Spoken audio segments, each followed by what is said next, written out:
Assalamualaikum warahmatullahi wabarakatuh.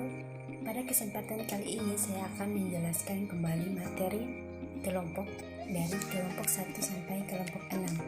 Nah, yang pertama kelompok 1 tentang konsep manajemen strategi.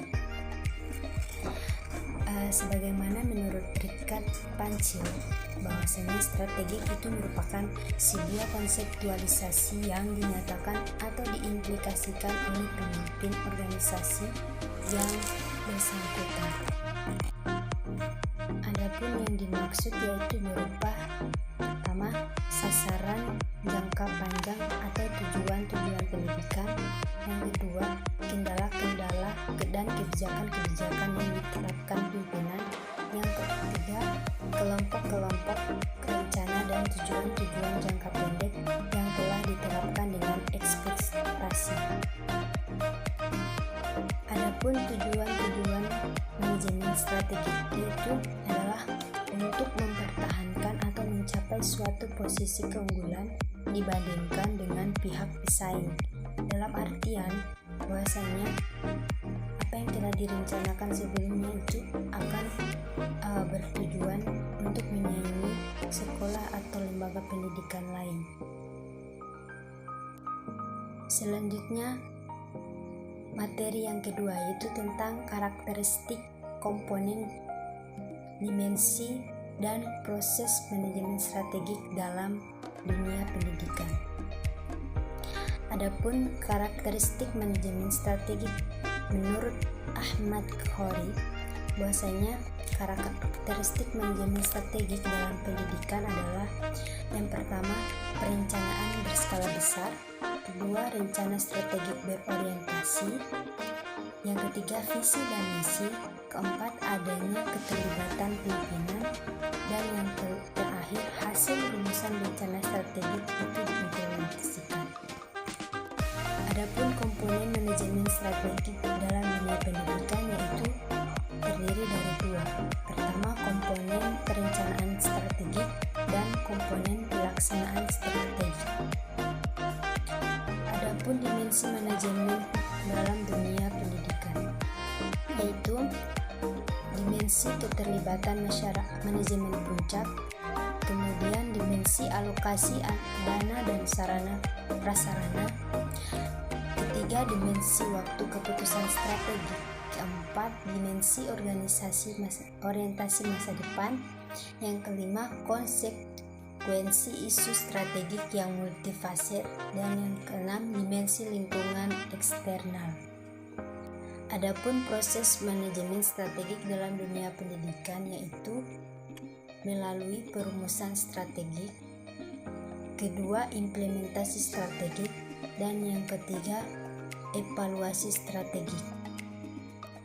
Selanjutnya, anatomi manajemen strategik.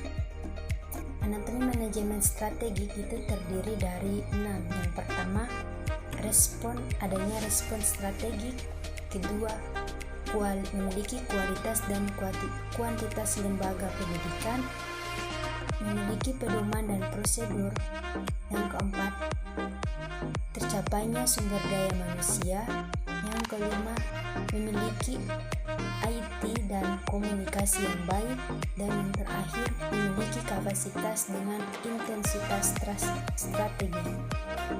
Selanjutnya, analisis lingkungan eksternal dan internal dalam pendidikan. Lingkungan eksternal. Analisis lingkungan eksternal mengandung peluang dan ancaman lembaga pendidikan, sedangkan lingkungan internal itu memiliki fungsi pengelolaan kurikulum, fungsi ketenagaan, fungsi pengembangan sarana dan prasarana, fungsi evaluasi dan ketercapaian kompetensi lulusan, fungsi kegiatan belajar mengajar, dan fungsi keuangan. Materi yang kelima, Assessment of Product Market. Assessment of Product Market ini adalah penilaian yang diterapkan dengan berbagai cara dan penggunaan beragam alat penilaian untuk memperoleh informasi tentang sejauh mana tingkat hasil belajar peserta didik atau ketercapaian kompetensi. Selanjutnya kita masuk pada materi kelompok 2.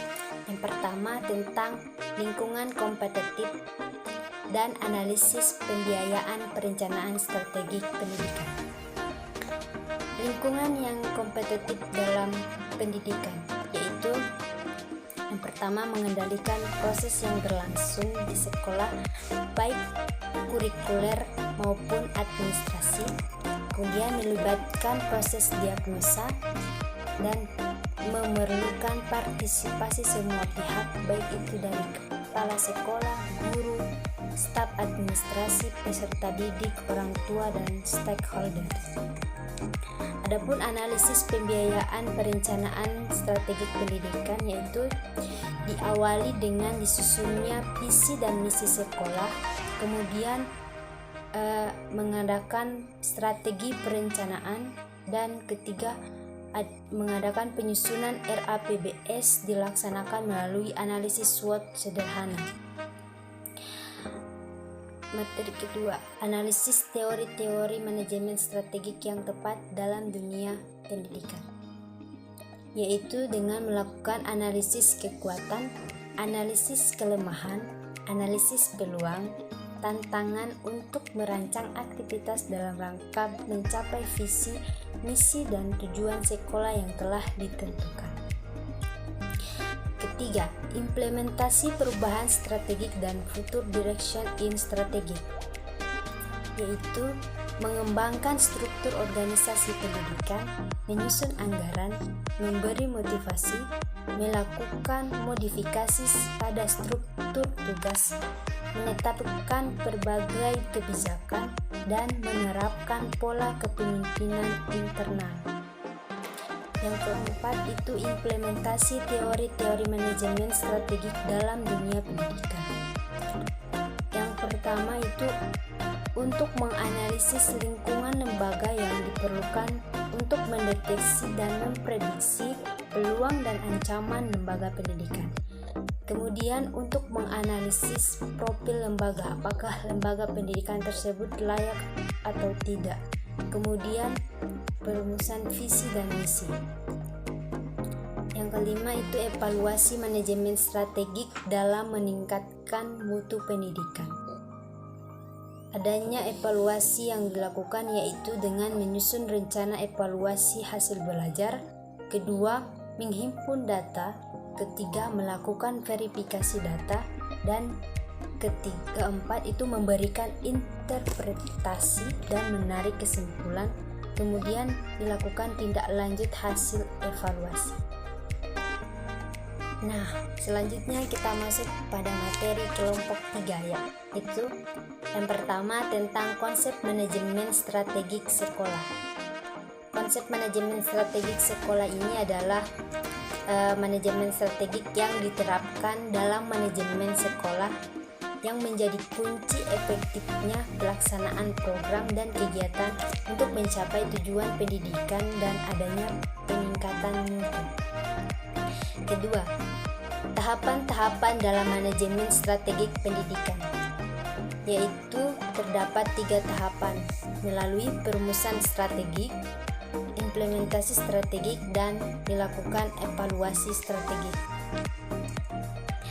Ketiga, model balance scorecard dalam manajemen sekolah, sebagaimana yang telah ditemukan oleh Robert Kaplan dan David Norton dalam 4 perspektif, yaitu perspektif keuangan, perspektif pelanggan, perspektif proses internal, dan perspektif perkembangan dan pertumbuhan. Keempat, kesalahan dalam proses manajemen strategik. Adapun kesalahan yang dalam manajemen strategik itu terdiri atas 4, yaitu yang pertama, ketidakmampuan berpikir secara strategik. Yang kedua, ketidaktepatan penggunaan pada tingkatan manajemen. Yang ketiga, terlalu menekankan pada bentuk dan prosedur. Dan yang keempat, cukup untuk mencapai waktu jangka panjang. Kelima, tujuan manajemen strategik dalam pendidikan. Tujuan manajemen strategik dalam pendidikan yaitu memiliki tujuan utama adalah untuk mencapai pengertian dan komitmen dari apa yang telah disusun pada rencana strategis dengan mencapai sasaran pendidikan yang efektif dan efisien. Nah, selanjutnya kita masuk pada materi kelompok 4. Itu yang pertama tentang evolusi konsep manajemen strategi. Sebagaimana yang telah dikemukakan oleh Ansop bahwa selama abad ke-20 evolusi dari konsep manajemen strategik itu terdapat 2 jenis sistem telah berevolusi, yaitu sistem penentuan posisi dan sistem real time. Materi kedua tentang hierarki manajemen strategik. Hierarki manajemen strategik itu terdiri dari motivasi, kompensasi, penghargaan manajemen, dan proses pengawasan. Yang ketiga, manajemen strategik sebagai suatu proses dalam pendidikan. Dalam artian yaitu dengan memberikan usulan atau gebrakan revelasi dengan memerlukan strategi khusus dalam pengolahan manajemen agar tercipta pendidikan yang fleksibel dan permeabel, sehingga outputnya itu sesuai dengan apa yang diharapkan. Yang keempat, tentang formulasi strategi lembaga pendidikan dalam upaya peningkatan mutu, yaitu terdiri dari 2. Yang pertama, perencanaan strategi sekolah dan memperkuat pertahanan sekolah. Yang kelima, manfaat manajemen strategik dalam pendidikan. Manfaat yang terdapat dalam manajemen strategi dalam pendidikan yaitu dapat berfungsi sebagai sarana dalam mengkomunikasikan gagasan. Kedua, sebagai paradigma baru. Ketiga, mengembangkan motivasi dalam memberikan sumbangsi dan partisipasi. Dilanjutkan dengan materi kelompok 5. Pertama, tentang penggunaan manajemen berbasis sekolah dalam meningkatkan mutu pendidikan. Sebagaimana menurut Moharman, yaitu penggunaan manajemen berbasis sekolah dalam meningkatkan mutu pendidikan terdiri dari pertama, sistem pemilihan kepala sekolah dan guru atas dasar profesionalisme. Yang kedua, mengakomodir aspirasi orang tua, peserta didik, dan stakeholders. Ketiga, adanya dukungan dan partisipasi yang kuat dari lingkungan masyarakat dan orang tua peserta didik. Keempat, kemampuan menggunakan, mengalokasikan, dan mengadakan anggaran secara tepat. Kelima, kesejahteraan guru dan staf yang memadai. Dan keenam, perolehan hasil belajar yang tinggi sesuai standar. Kedua, efektivitas model penyelenggaraan manajemen berbasis sekolah, yaitu pertama, mendeskripsikan efektivitas penerapan manajemen berbasis sekolah atau MBS ditinjau dari segi latar, input, proses, dan produk. Kemudian yang kedua, mengungkapkan kendala-kendala dan pemecahan masalah penyelenggaraan manajemen berbasis sekolah. Ketiga, peran dan partisipasi masyarakat terhadap sekolah. Sebagaimana yang dikemukakan Astuti bahwa melalui partisipasi masyarakat secara total itu sangat merupakan persyaratan untuk meningkatkan mutu sekolah. Keempat, perumusan sasaran jangka panjang dan strategi induk dalam dunia pendidikan. Perumusan sasaran jangka panjangnya itu Sasaran jangka panjang meliputi sasaran yang bersifat multitahun. Kedua, melibatkan stakeholders lembaga pendidikan. Ketiga, memberikan manfaat bagi peserta didik, baik internal maupun eksternal. Dan yang keempat itu sasaran dinyatakan secara spesifik, dapat diukur dan dapat dicapai. Adapun penentuan strategi induk yaitu strategi induk merupakan suatu rencana umum yang bersifat menyeluruh atau komprehensif yang mengandung arah tentang tindakan-tindakan utama yang apabila terlaksana dengan baik akan berakibat pada tercapainya berbagai sasaran jangka panjang dalam lingkungan eksternal yang selalu dinamis. Yang kelima, monitoring dan evaluasi strategik dalam pendidikan. Monitoring yang pertama terbagi atas 3, yaitu menetapkan standar pelaksanaan, pengukuran pelaksanaan, menentukan kesenjangan. Adapun evaluasinya yaitu untuk mengetahui apakah program itu mencapai sasaran yang diharapkan atau tidak. Selanjutnya materi dari kelompok 6, yaitu yang pertama, proses dan sistematika manajemen strategi. Terdiri dari analisis lingkungan, formulasi strategik, implementasi strategik, dan pengendalian strategik. Kedua, perumusan visi dan misi dalam dunia pendidikan. Dalam merumuskan visi dan misi, itu harus menjawab tentang bagaimana gambaran sekolah yang ingin diwujudkan. Kedua, produk atau layanan apa yang akan diberikan dalam rangka mewujudkan misi. Kemudian yang ketiga, bagaimana kondisi yang akan diwujudkan sekolah. Lalu, langkah apa sajakah yang akan dilakukan dalam mewujudkan kondisi di masa yang akan datang. Ketiga, pelembagaan strategik pendidikan. Pelembagaan strategik pendidikan ini dilihat dari dimensi yang pertama, misi dan strategi. Kemudian, planning. Ketiga, organizing. Keempat, coordinating. Kelima, sumber daya manusia atau SDM. Keenam, sumber daya keuangan. Dan ketujuh, sarana dan prasarana. Materi keempat, operasional strategik sekolah.